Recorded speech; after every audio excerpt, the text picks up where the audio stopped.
le mariage du siècle. Si est bien souvent en ces termes que les médias ont qualifié l'union entre Régnier III et Grace Kelly. Après une première rencontre lors du Festival de Cannes en mai 1955, permise grâce à Pierre Galante, journaliste à Paris Match et accessoirement mari de l'actrice Olivia de Havilland, puis un rendez-vous arrangé quelques jours plus tard en Principauté, tout est allé très vite entre le souverain monégasque, qui célèbre le centenaire de sa naissance ce mercredi 31 mai, et l'actrice américaine. Les fiançailles ont été annoncées au mois de janvier 1956, le mariage a eu lieu 3 mois plus tard. Si la comédienne fétiche d'Hitchcock a apporté un vent de fraîcheur dans la vie du prince célibataire, elle a également conquis le cœur des monégasques. Et pour cause, l'image du rocher n'était pas la même qu'aujourd'hui. À l'époque, l'avenir de la principauté demeurait incertain. Tout était encore à prouver. Dès son avènement, cet homme cultivé, sportif, d'une grande attention à l'égard des autres, que j'ai personnellement très bien connu en échangeant avec lui des correspondances régulières, a orienté son action autour d'une osmose entre la tradition d'un côté et l'énergie de l'autre, détaille l'historien Jean Descartes auprès de Gala. Fr, précisant que Régnier III est devenu prince souverain de Monaco à l'âge de 26 ans seulement. Et l'écrivain de souligner, la principauté de Monaco est un État original par son statut. Régnier III s'est rendu compte que cette monarchie, pour persister, devait évoluer en tenant compte des aspirations de la population et des réalités socio-économiques. Un règne que le père d'Albert II de Monaco a donc voulu inscrire dans la modernité, sans pour autant renier la tradition, comme il l'a lui-même déclaré. Son mariage avec Grace Kelly, qui va renoncer à sa carrière d'actrice aux États-Unis par amour pour lui, va naturellement contribuer au rayonnement de la principauté dans le monde entier.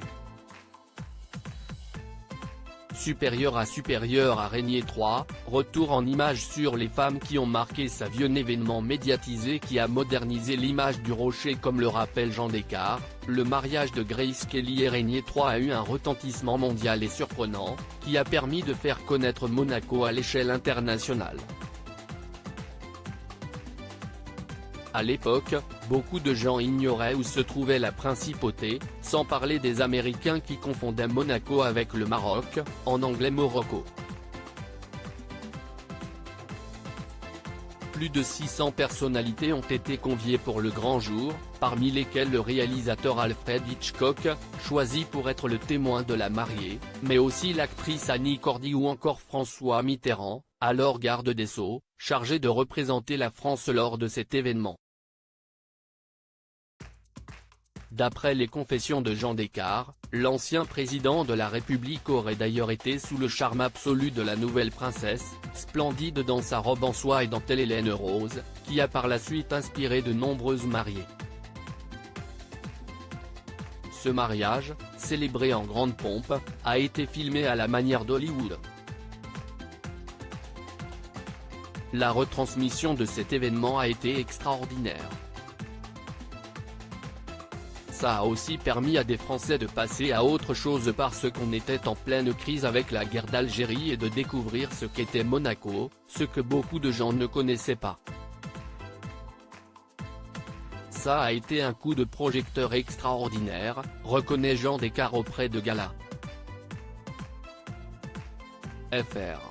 Suite à cette union, le monde entier s'est davantage intéressé à ce couple aussi fascinant qu'intrigant, et par conséquent à la principauté.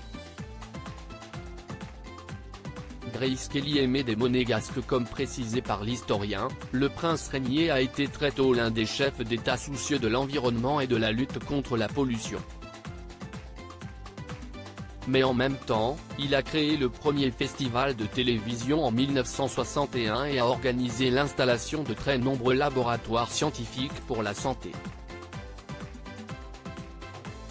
Il a aussi développé des activités littéraires et musicales dans le cadre de la Fondation Prince Pierre en hommage à son père. À ses côtés, il a pu compter sur la présence et le soutien de son épouse. Cette dernière, qui a renoncé à sa carrière à Hollywood, a pris son nouveau rôle très à cœur. En refusant de retourner pour Hitchcock, la princesse a dit « Je suis Grace de Monaco, maintenant je m'occupe de la principauté ». Elle a accompli un travail extraordinaire, elle connaissait tous ses dossiers, sur tous les sujets. En grande professionnelle, elle savait que le rôle qu'elle avait accepté était un nouveau rôle et elle l'a assumé jusqu'au bout, assure l'auteur de Inoubliable Grace de Monaco, réédité en août 2022 aux éditions du Rocher. Et d'ajouter, elle a été extraordinaire par son rayonnement et ses apparitions. Un dévouement tel que l'épouse du prince Régnier a su gagner la confiance des habitants du Rocher. Grace était aimée des Monégasques, confie Jean Descartes, qui se souvient que quand cette femme, avec beaucoup de classe et d'humour, apparaissait quelque part, il se passait quelque chose. Un couple qui agissait comme une équipe en travaillant main dans la main, Grace Kelly et Régnier III sont donc parvenus à redorer l'image de la principauté. Régnier et Grace ont formé une bonne équipe pour redresser, faire connaître Monaco et en faire un État très original, unique au monde et efficace. Ils ont réussi beaucoup de choses et ont contribué au rayonnement du Rocher, constate l'historien, qui a bien connu le couple princier. C'était un couple qui avait eu des difficultés, comme beaucoup de couples, mais c'était un couple qui s'adorait. Suite à la mort accidentelle de Grace Kelly en 1982, le père d'Albert, Stéphanie et Caroline prononcera une phrase qui veut dire beaucoup. Quelque temps après les funérailles de cette merveilleuse et inoubliable grande dame, le prince Régnier me déclara dans son bureau « Nous formions une bonne équipe ». C'est ça qui a été la grande réussite de Monaco, résume Jean Descartes.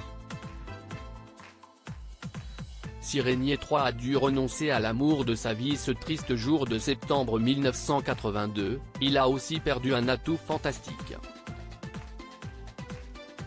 Crédit photo, @bestimage direction artistique gala.